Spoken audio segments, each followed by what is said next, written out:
পূর্ব লন্ডনের হোয়াইটচ্যাপেলে এর পুরাতন ভবনে অগ্নিসংযোগের ঘটনাকে ঘিরে ব্যাপক উদ্বেগ তৈরি হয়েছে।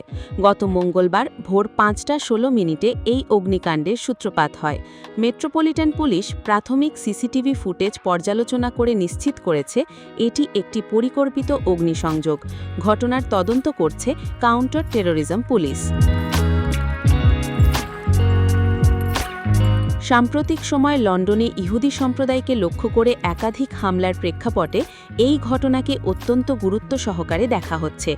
পূর্ব লন্ডনের পুলিশ প্রধান ব্রিটনি ক্লার্ক জানান, যদিও ভবনটি বহু বছর ধরে সিনাগগ হিসেবে ব্যবহৃত হচ্ছিল না, তবুও এই হামলা টাওয়ার হ্যামলেটস, হ্যাকনি ও আশপাশের ইহুদি সম্প্রদায়ের মনে গভীর আঘাত হেনেছে।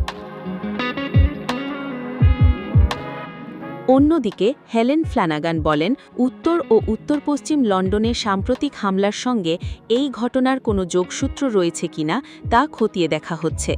তিনি আরও জানান, বিভিন্ন উপাসনালয়, কমিউনিটি সেন্টার ও ব্যবসা প্রতিষ্ঠানে অতিরিক্ত নিরাপত্তা পরামর্শ প্রদান করা হচ্ছে। বর্তমানে যুক্তরাজ্যে সন্ত্রাসবাদের হুমকির মাত্রা গুরুতর পর্যায়ে রয়েছে। লন্ডন ফায়ার ব্রিগেড জানিয়েছে, ভবনের বাইরের অংশে ছোট আকারের আগুন লাগে, যা দ্রুত নিয়ন্ত্রণে আনা হয়েছে এবং এতে কোনো হতাহতের ঘটনা ঘটেনি। কমিউনিটি সিকিউরিটি ট্রাস্ট সতর্ক থাকার আহ্বান জানিয়েছে।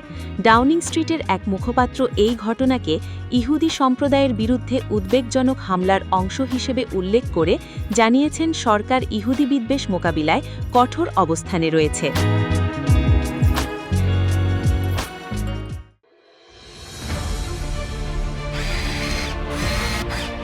আলোতে থাকুন, ফোকাসে থাকুন, হাত রাখুন প্রজন্মের হাতে।